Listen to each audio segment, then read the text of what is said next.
आहुति में घी डाला जाता है। अब आहुति में घी डालते हैं, हवन में घी डालते हैं, क्यों डालते हैं? तो कहा कि अग्नि प्रकट होती है। तो अग्नि तो केरोसिन का तेल डाल दोगे तो भी प्रकट हो जाएगी। बोलो सही है कि गलत है? मिट्टी का तेल डालोगे, केरोसिन का तेल डालोगे, घासलेट का तेल डालोगे तो क्या अग्नि प्रकट नहीं होगी? मिट्टी के तेल से, घासलेट के तेल से, केरोसिन के तेल से भी अग्नि प्रकट हो सकती है। पर यज्ञ में, आहुतियों में, हवन में केरोसिन का तेल, मिट्टी का तेल, घासलेट का तेल नहीं डाला जाता, घी डाला जाता है। किस लिए? क्योंकि हवन में भक्ति की जरूरत होती है, अहंकार की नहीं। घासलेट का जो तेल होता है, मिट्टी का जो तेल होता है, उसको आगी में आप यूं डालो एकदम भभक के ऊपर जाएगा। पर उसी अग्नि में आप एक कटोरा भरकर घी डाल दो, एकदम भभक कर अग्नि ऊपर नहीं जाएगी, धीरे से जाएगी, एकदम स्लो जाएगी, एकदम आराम से जाएगी। घासलेट का तेल डाला, पेट्रोल डाला, डीजल डाला तो एकदम आग भभक जाएगी, एकदम अग्नि तेज हो जाएगी। पर घी डाला तो वो अग्नि एकदम भभकेगी नहीं, धीरे से अग्नि पकड़ेगी, तब धीरे से वो अग्नि फिर आंच पकड़ेगी और फिर ऊंची जाएगी।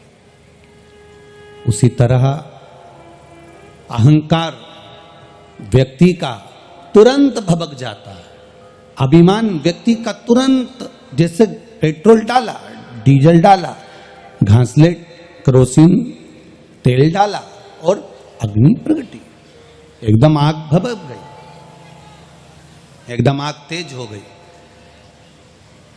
अहंकार एकदम भभक सकता है, अभिमान एकदम भभक सकता है, अहंकार एकदम प्रकट हो सकता है। जरा सा किसी ने कुछ कहा और आपका अभिमान प्रकट हो गया, मैं तुम्हें जान लूंगा, मैं तुम्हें देख लूंगा, मैं तुम्हें समझ लूंगा, मैं ऐसा कर दूंगा, मैं वैसा कर दूंगा, ये तुम्हारा अभिमान है, ये एकदम भभक जाता है। पर जो घी की आंच होती है, जो घी अग्नि में डाला जाता है, जो घी हवन में डाला जाता है, जो घी साकल्य में छोड़ा जाता है, वो अहंकार का नहीं होता, वो भक्ति का होता है। इसलिए उसमें आंच एकदम तेज नहीं हो पाती, उसमें नम्रता की आंच चलती है। नम्र भगवान को पाने का सबसे सुंदर तरीका है आपके भीतर की नम्रता। परमात्मा को पाने का सबसे सुंदर तरीका है आपके भीतर की सहनशीलता। भगवान को पाने का सबसे सुंदर तरीका है आपकी वाणी की मिठास। एक तोता, आप में से कई लोग होंगे जिनके घर में मिट्ठू होगा, तोता होगा, उसको लोग हरी मिर्ची खिलाते हैं। बोलो सही है कि गलत है? खिलाते हो कि नहीं खिलाते? तोते को हरी मिर्ची खिलाते हैं तो भी वो मीठा बोलता है, और इंसान रोज आधा किलो शक्कर खा जाता है तो भी कड़वा बोलता है। तोता हरी मिर्ची खाने के बाद भी मीठा बोल रहा है। श्री स्वामी समर्थ जी जब मिर्ची को खाते थे, श्री स्वामी समर्थ जी जब मिर्ची को मुख में लेते थे तो उनके पास में बैठे हुए उनके भक्त कहते थे, गुरुदेव आप कुछ अच्छा पाने का प्रयास क्यों नहीं करते? आप कुछ अच्छा खाइए ना, हम आपके लिए पकवान लाते हैं, लड्डू लाते हैं, पेड़ा लाते हैं, हम मिठाई लाते हैं, हम आपके लिए ये लेकर आते हैं, हम आपके लिए वो लेकर आते हैं। श्री स्वामी समर्थ जी कहते हैं, मिर्ची खाने वाला तोता मीठा बोल देता है, पर मीठा खाने वाला भी एक दिन कड़वा बोल देता है। इसलिए मिर्ची से हेत कर ली ना तो कोई दिक्कत वाली बात नहीं, कोई बात नहीं। हमने हेत तो मिर्ची से करी है, हमने पाया तो मिर्ची को है। काम, आसक्ति, लोभ, तृष्णा, अहंकार, ये कहीं ना कहीं हमें परमात्मा से दूर कर देता है।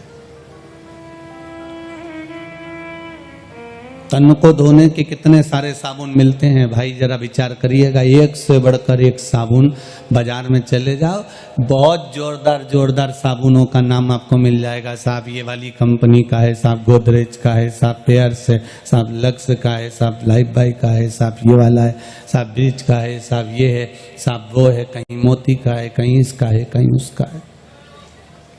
विचार करिए। तन को धोने के साबुन बहुत सारे मिल रहे हैं, तन को धोने के साबुन बाजार में बहुत मिल जाते हैं और आप तन धो भी लेते हो,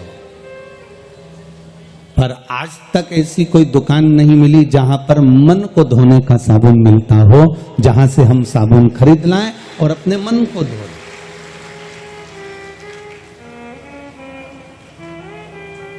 हमने महाराष्ट्र की इस भूमि पर एक चीज देखी है, वो कहे बिगड़ नहीं रहेंगे।